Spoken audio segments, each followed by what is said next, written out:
Hi, this is Claire from Insight. How may I direct your call? They call me the Garbage Man. The Garbage Man. That was the name of somebody from this week's movie, wasn't it? It was, and it made absolutely no sense. The Garbage. Was he the guy in the TV that was telling him what to do? So I guess that counts as instruction. Indeed. He had like a 5-second roll, so I don't. Yeah, it was pretty quick. I don't know. Anyways, hi everyone. I'm Rob. He's Rob. All right, and this is Two Boys, One Podcast, and I was hoping you could clear something up for me, Rob. Or Zeke. Who is this? Zeke? You're barking down the wrong tree.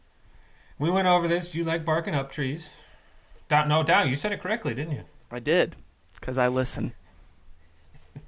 Referencing episode 4. Are you one of the two boys, or are you the podcast? I've been confused. I believe I'm one of the two boys. You are? Yeah. Which one? Who? The one on the left.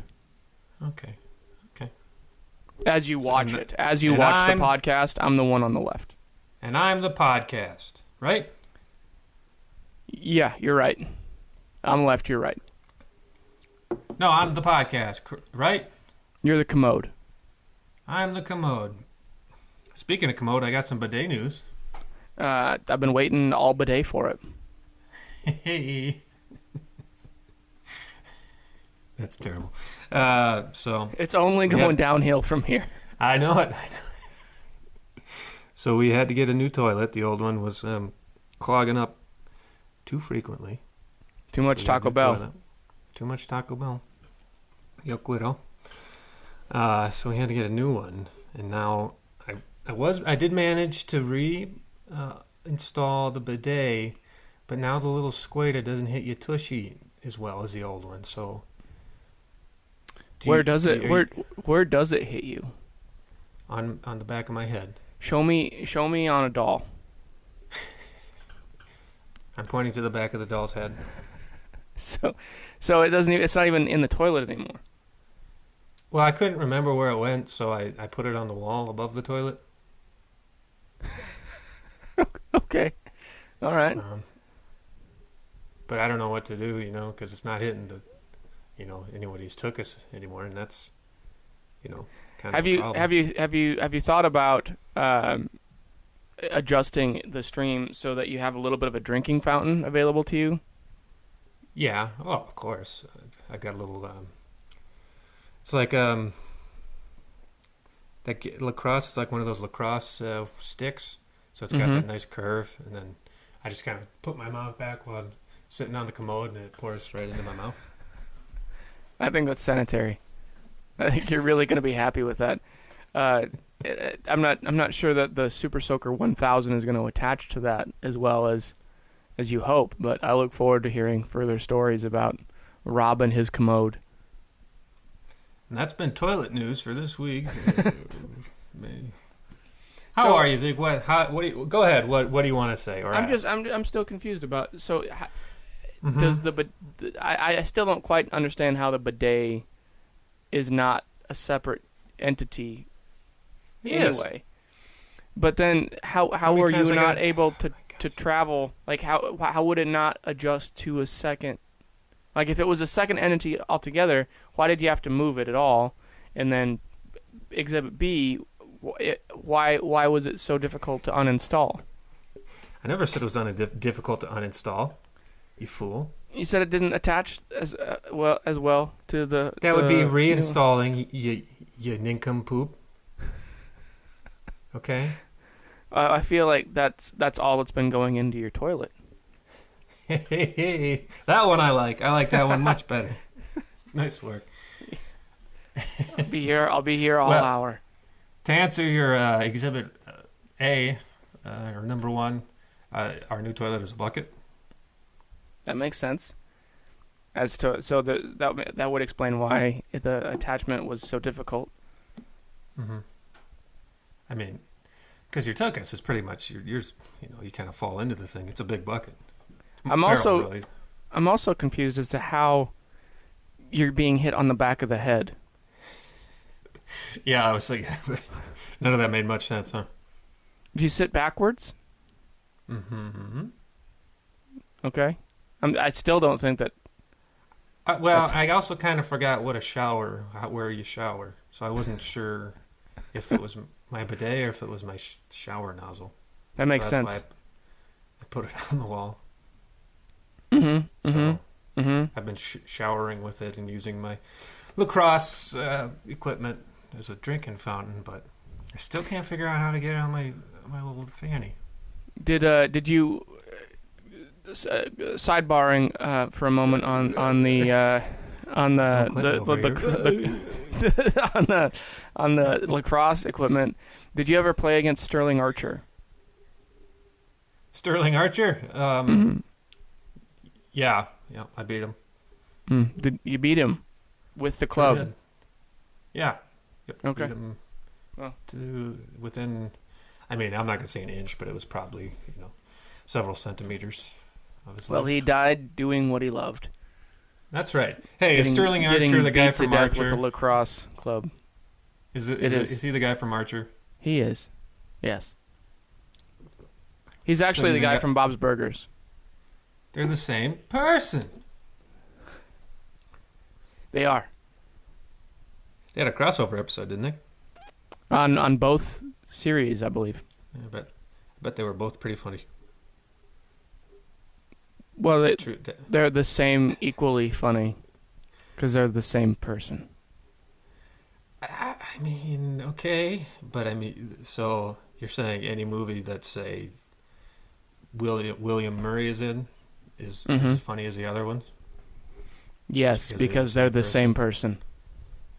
So you think that Lost in Translation, which we watched earlier, is a lot funnier than Caddyshack? Equally as funny. Equally, it's the same person. It's an interesting worldview you have. Well, it's about time you realize that, because after watching the video Dead, I've found that I went back through my notes, and you're scheduled, Mr. Rob Cornelius Lehman the 17th. Do you agree to donate your body to the betterment of Earth 2?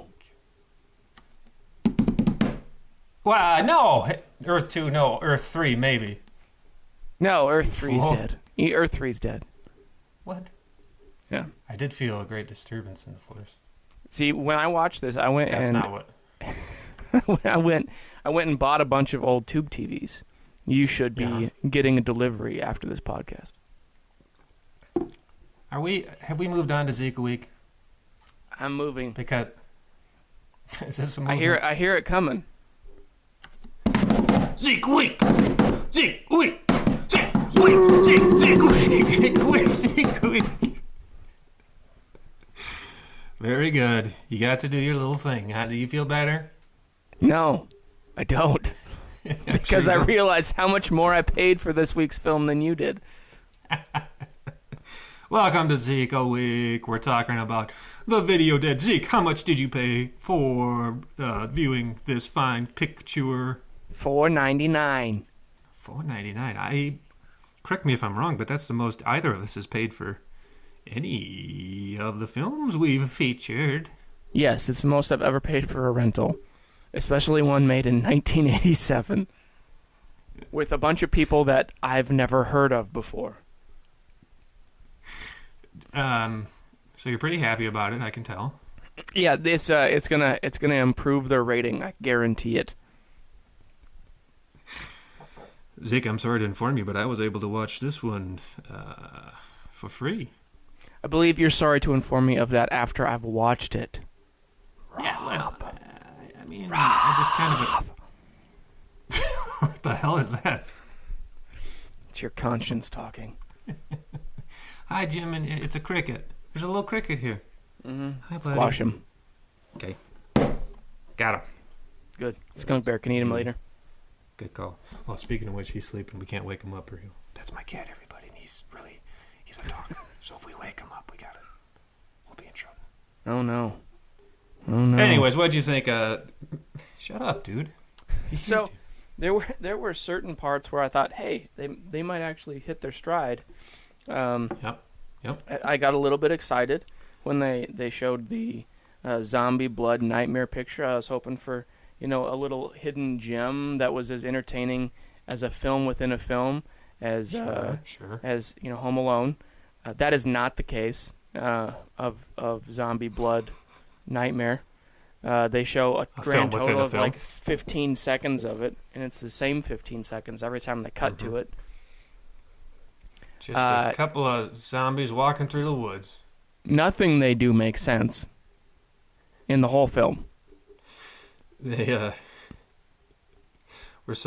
They didn't seem so much like zombies to me as they did like really dumb demons. They were either really smart zombies or really dumb demons. That's what I say. So, when was Night of the Living Dead? I'm going to guess 1960. What do you think? Yeah, I mean, that sounds about right. So this is just under 30 years of zombie existing in film, right? So it was 68. Okay, so it was 19 years later that this one was created. So I guess they had more time to kind of understand zombies than I was going to give them credit for. But this film looks like, if it was made today exactly the same, would not get any attention because it's like every other horrible zombie film. Except good point. It has a decent following from 87. And it's probably just because there wasn't a lot of options available. But it's not. I went in thinking it would be like a zombie film, kind of like the poster. And I should never judge a film by the poster because the posters are either trash or way cooler than the film. Never really accurate. And Which this one was just. Does this fall into way cooler than it is? Way, way, way cooler than it is. Yeah. It's like a precursor to The Ring by 40 years, and then nothing good happened. So a prequel? I don't know. To The Ring? Oh, because they're coming out of the TV. I would be surprised if the Ring people were inspired by this, but perhaps. Would you be surprised? I would be surprised if anyone was inspired by this. Yeah. You were a big fan of this, huh? Well, I mean, normally on a film, because again, like reading some of the message boards around the film, some people love this movie. Like, they love it. But no one really went on to do anything from this film. True. Like, literally nothing good came from it. And that's interesting. It was definitely very disappointing, I must say. Yeah. I think. I mean, after looking at the poster last week for you seem pretty excited to see it. Yeah, it's like you said. It's if it hadn't been when were we made here? 78, is it? 87. Yeah. 87. I'm dyslexic. If it hadn't been 87, Less I Dixig. don't think people what? Less Dixig. Less stick fig? Yeah. What? You understand what's coming out of my mouth? Stick fig. I don't. Nobody understands what's coming. All right, stick fig. I don't know what that means, but you're doing the what do you call dyslexic thing, aren't you? Mm-hmm. Are you a clever boy? No. Okay. I'm a punny boy. Yeah. Punny. I don't like that one as much. It's okay. If it hadn't been 87 and I guess there was just a lot less media, so I think it was probably easier to come across, even if it was just at a video rental store. Yeah. I mean, it's pretty bad. It's just bad. So what was it 81 when Evil Dead 1 came out? I think it was might have been 79. 79. So 81. The second one then was 84-ish. I think it was in the 90s. 81 was the first. Continue with what you're going to say. 87. Well, I'm just curious. 87. So it came out the same year as this. So I was actually surprised that has there always been an affinity for chainsaws then in pseudo zombie films and machetes? Yeah. Is that like always a thing? Well, I don't know. In this one, he mentioned he watched Texas Chainsaw Massacre. So I do know that that's a very influential film for, I would imagine, Raimi and this gentleman, Robert Scott. So maybe that's, and somehow I referenced Texas Chainsaw Massacre. Maybe it isn't. Well, I mean, I guess it would make sense if they were influenced by. I mean, they came out the same year, but right. Then it's almost like even if you don't use a chainsaw on a zombie, there's a chainsaw at some point in your film, and this one had it automatically, and I just had to assume that it had been influenced by Raimi, but it hadn't been, so maybe it was just a straight up reference to Texas Chainsaw Massacre. Yeah. I don't know.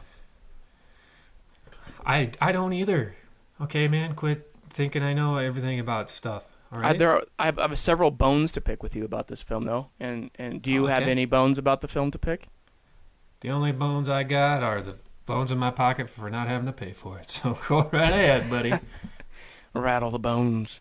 So the zombie demon things, whichever ones they were, only seemed to be interested in the people who owned the television, except for the girl next door who had literally nothing to do with it, and they killed her. But the whole family next door. Yeah, the whole the maid and the dad.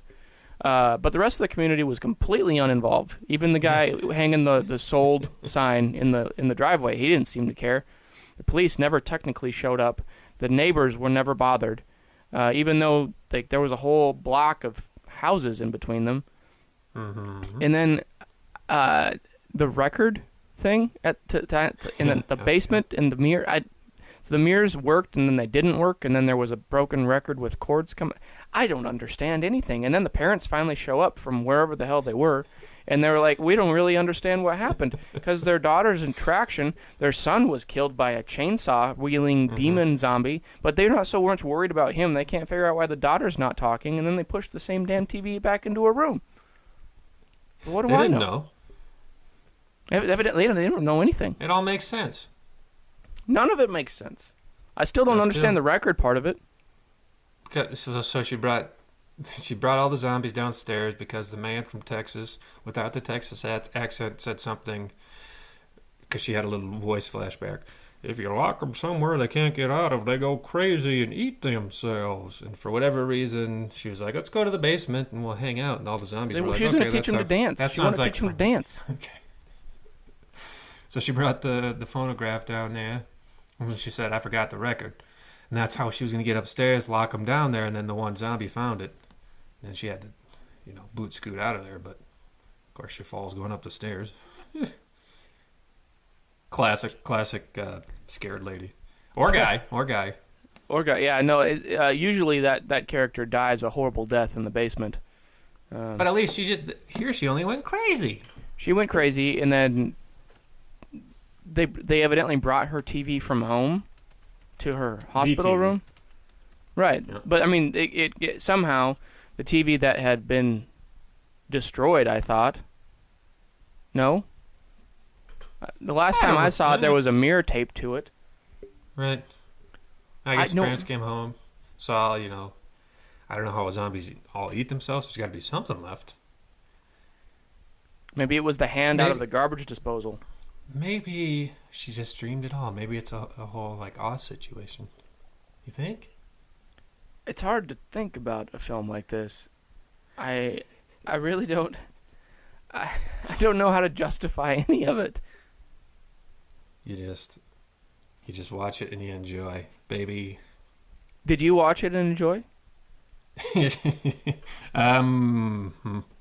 I don't think I had as much disdain for it as you, but I can't say that it was not the biggest waste of time I've ever spent. I'll say that. Was it the biggest waste of time you've ever spent on this podcast?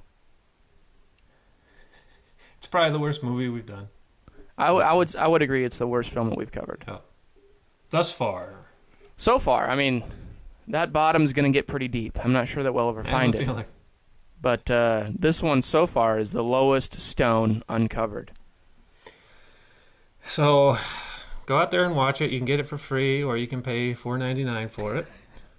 So our rating system this week is a little off. Like, how many dollars would you give it out of the solid Out of nothing?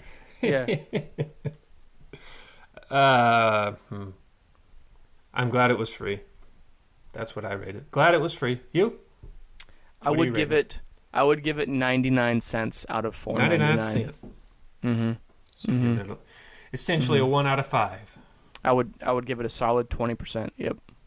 I'd give it 20% of. I'm going to give it 25% of free. Okay, you're giving it 25% of free. Yeah. So what does that make it? Negative.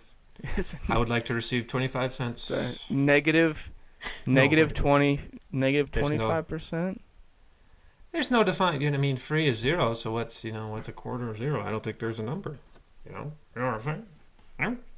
I don't know. Math is hard. Especially on this podcast. Math hard. My favorite part of the movie is, especially on a podcast, that's true. My favorite part of the movie was the sister was worried about her brother. So she goes to the window and she looks outside and sees the sun's going down, and now she's worried. I just thought that was funny that she didn't just look at a clock. Yeah, because he said, going down. Oh, if we're not here 10 minutes to sundown, run. That's a pretty vague. Yeah. I was also so of all the message boards that I read, a lot of them were quoting, "I'm the garbage man," and he had such a. It's probably the most memorable line from the film. He was in it for less than 30 seconds. And then normally, like in other films that we've covered here, like he's the guy that would come from Texas and like, I'm here to help you. But no, like there's no greater network of demon zombie killers. There's no help coming through the television. Like, he could have crawled through and that would have been the help. But no, that's not what he did. No, he didn't. And we never see him again. Yeah, it really disjointed part of the plot there. And then some other random guy shows up and the TV got his wife back in Texas. But so was he going to go to the occult where the TV was supposed to be delivered? Like, you guys got to stop doing this. I don't know. I guess he had a tracking device on it. And at the end, I expected to see the two delivery guys again. The highlight delivery. Like, you got another day's work. I'm a chewer. He spits out like blackberries. Yep.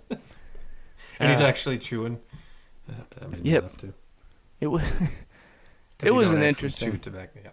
Right. No. It seemed like there were a lot of things, from chewing tobacco to story structure, that they didn't quite have a grasp on while making this project. Are you saying that the plot structure of this film was a little wobbly gobbly? I'm saying that the plot structure of 50-Foot Cheerleader made more sense. Yeah, it did. And it had some G-darn boobies. So did this one. Oh, yeah, it did. I forgot about that. I closed my eyes during those. It makes sense that you open them just in time to see her barbershop throat. Yep, I saw that in The Garbage Man. I knew I knew it was all downhill from there because I was looking at message boards. Yep. So then the cabin. Of course, they go to the cabin in the woods. I don't know. I'm. They went to the old shanty. They went to the old shanty that looked like it had a bunch of lost boys living in it. And I think that we should find out what lost boys have been up to. So I stopped screaming about this film. Segue. He's done the segue. Could have given me a little time, then I could have done. Hold on. How much time did you need me to give you?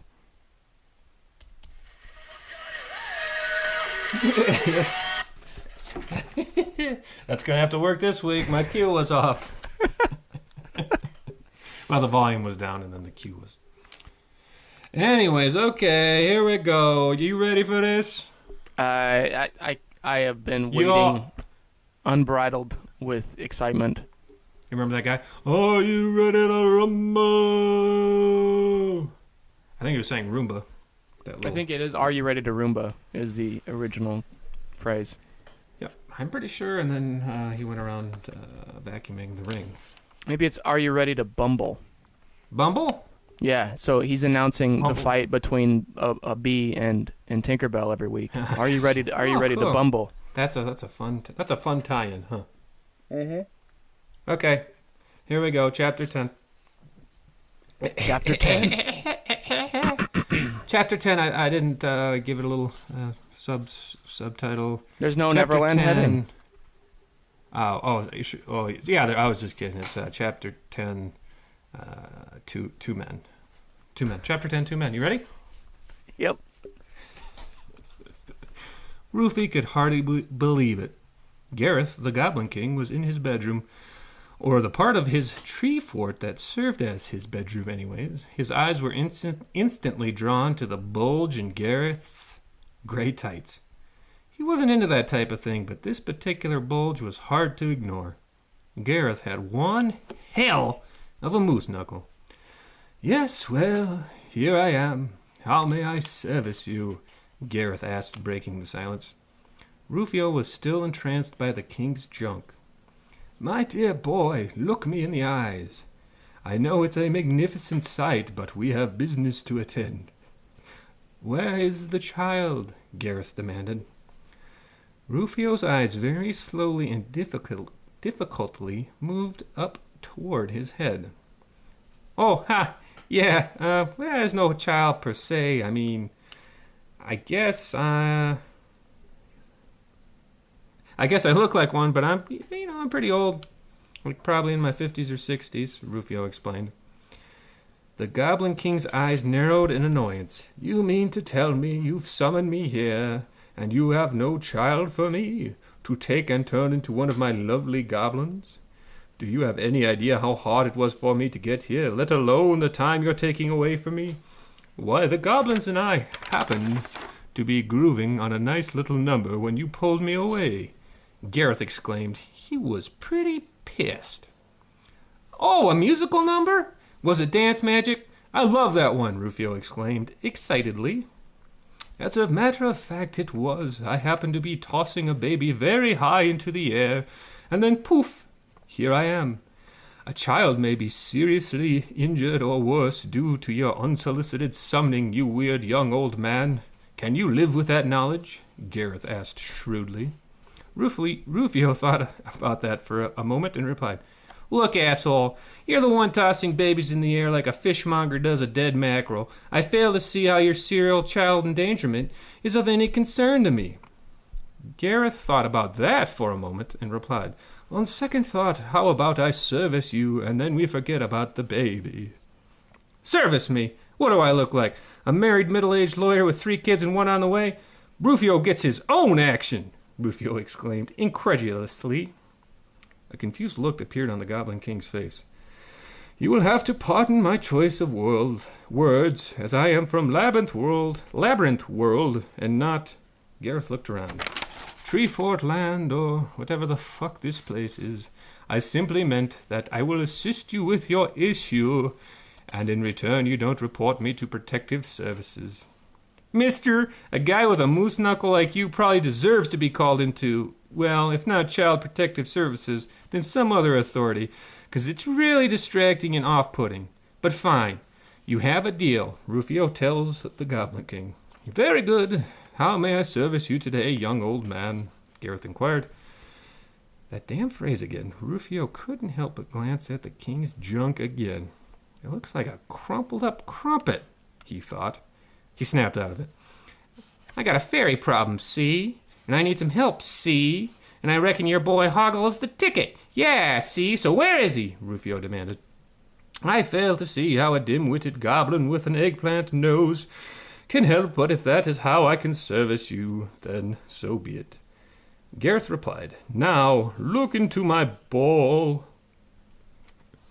Gareth produced a large crystal ball from his crotch. Rufio later would reflect that this made no sense, as the bulge looked no different. Gareth began to roll the ball on the back of his hands, the palms to the fingertips, and did a basketball spin. Rufio had been watching and was entranced. The ball spun faster and yet faster. Then, anticlimactically fell to the ground and sputtered a bit of smoke like a 100-year-old ninja smokescreen ball. But it seemed to do the trick, as before the two of them now stood, the one, the only. Ha! That's the end of Chapter 10, too, men. What do you think? Is that baby okay? I really liked the concept of serial child endangerment. You like the concept of serial child endangerment, huh? Well, I mean, within the context of the story. Sure. Oh, I see. Within the context of the story. Covering your ass, huh? I like... Well, that's more than most of your characters do. That's very, very true. I don't know what I'm going to do with 3 characters at once. Oh, boy. There's only so many things you can do. Dude, that one was pretty heavy on the dialogue. Yeah, it's a setup chapter.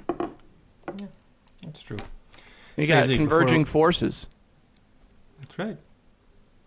I think it's really going to be interesting to see what happens. I really do. I can't even imagine. Say, Zeke, I got a question for you. Shoot. Before we go, are you ready to play Is That Funny? Yes. Okay, all right. Okay. Old MacDonald had a chicken parm. Is that funny? No. He's a vegetarian. He is? Huh. Fair enough. Dances with Hooves, and this is a movie about a dancing cow. Is that funny? What kind of cow? Dances with Hooves. It's a heifer. Angus. Sterling Angus. Big beef. Solo dancing? Oh, yeah. Yeah, just cutting a rug all on his own. Or her on. Her on. His on. Is it funny? It's worth a chuckle. Chuckle. Okay, good. Okay. Here's the next one. Bill Stye, there's something in your eye, guy. No. Is that no? Are you sure? Yep, I'm sure. Too painful to laugh. Very good. All right, here. Moving on. Sandra Buttocks. Sandra Buttocks. Is that funny? Sandra Buttocks. Is that funny? No. Jeez. Striking out today. All right. Evil Bread, and this is about a guy who ate a sandwich that didn't agree with him. Is that funny? Yes. Hey, I got one. All right. Jurassic Dick Clark. This is a theme park of Dick Clark clones made from DNA that they extracted from mosquitoes that bit him. Is that funny? No. You sure? Mostly. I'm more confused. More confused. Jurassic Dick Clark. They found some mosquitoes that bit Dick. Fine. Okay. I think this one's gonna be funny. Evil Bread 2. This is about the same guy, and he ate a different sandwich that didn't agree with him. Is that funny? Does the whole storyline take place in his stomach?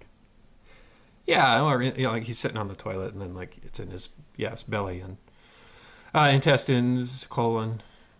Yeah, you had me at toilet. It's funny. Oh, cool, very good. And last but not least, I know you're sad. This is Spruce Lee, and that's a kung fu fighting tree. Is that pretty funny? Or is that funny, I should say? It's pretty funny. I think this segment's a huge success. What do you think? Yeah, I think it's a keeper. Nothing like killing the energy at the very end, huh? Well, you forgot one segment. Oh, what's that? Kalima! I gotta tell you what we're what? Choose your death. Oh, that hurt my throat. I don't know how you do that thing you do. Years of practice. Years of practice. That was a good movie. Unfortunately, I cannot connect any of the characters from the video Dead to that thing you do. Or The Man with One Red Shoe. It was... Yeah, I'm not surprised. So your choices this week are limited to one. Who's that? Michael St. Michaels? Yes. No. Who are you? Not Michael St. Michaels. It is the Garbage Man. Sam David McClelland. And Sam David and McClelland? What the hell are you talking about? Yeah. And are you trying to tell me what the next movie is? It's my turn, dude. Yeah, it's your turn to pick. It's your turn to pick what I give you to choose from.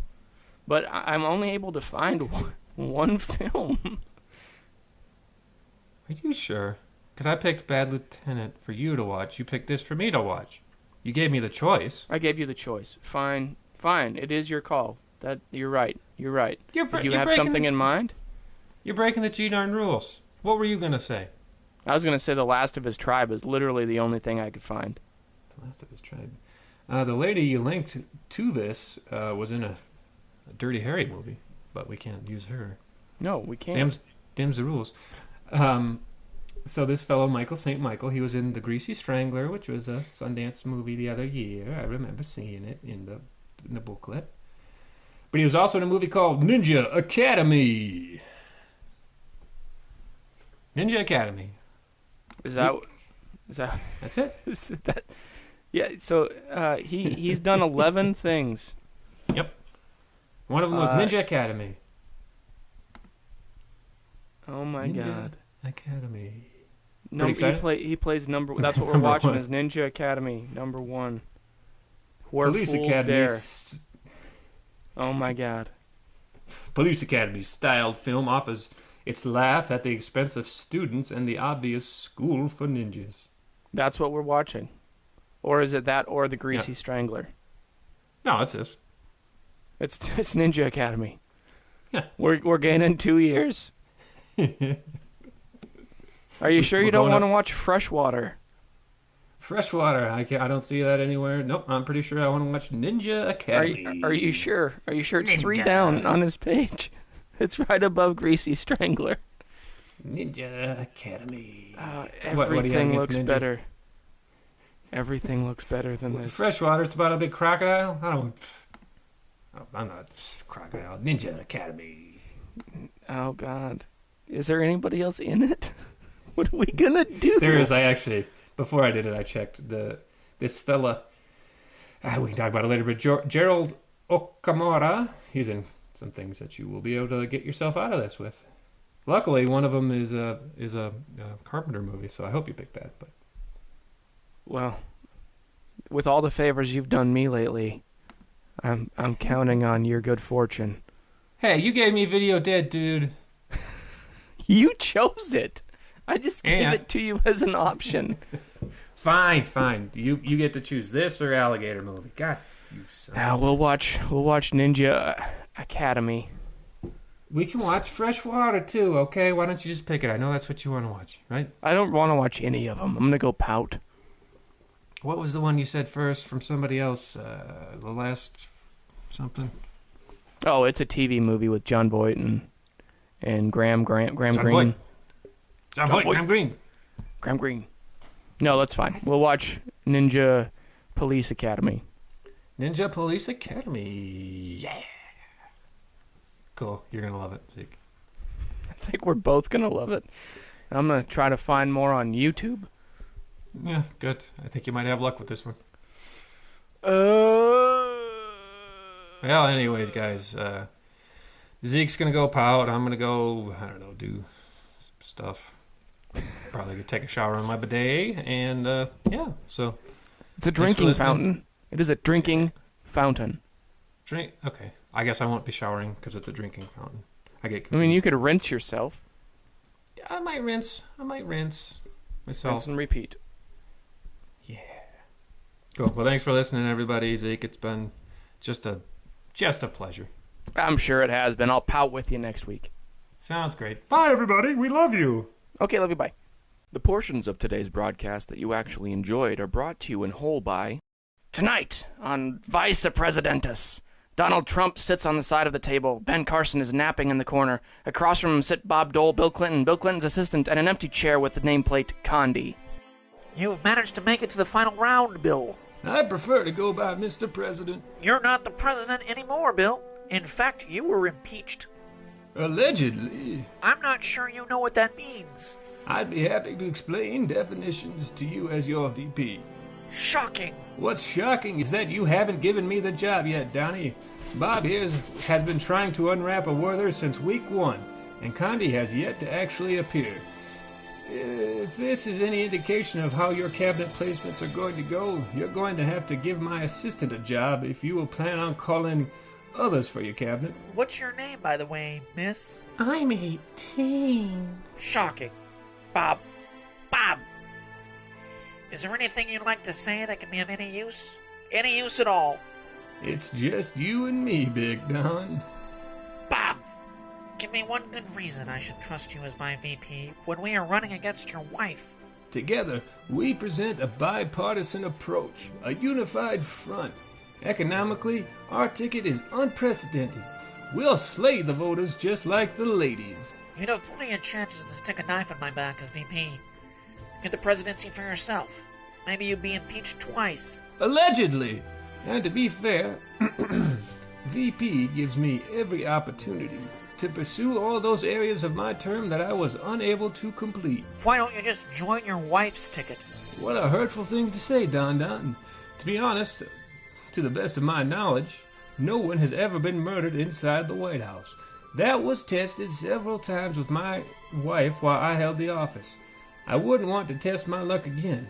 As to why you should trust me, I have a true track record of voting Republican. You do not. You've actually blocked and campaigned against most of our platforms. I'm not talking about bills, I'm talking about votes. Even when I was running, I voted for HW, and after that I voted for W twice. This year, even though he's not technically running, I plan on writing in Jeb's name. Even if you're my VP? What can I say? I'm a slave to a good bush. What's that? Unbelievable. I'm left with no choice. Bob? Bob! Bill, you're hired.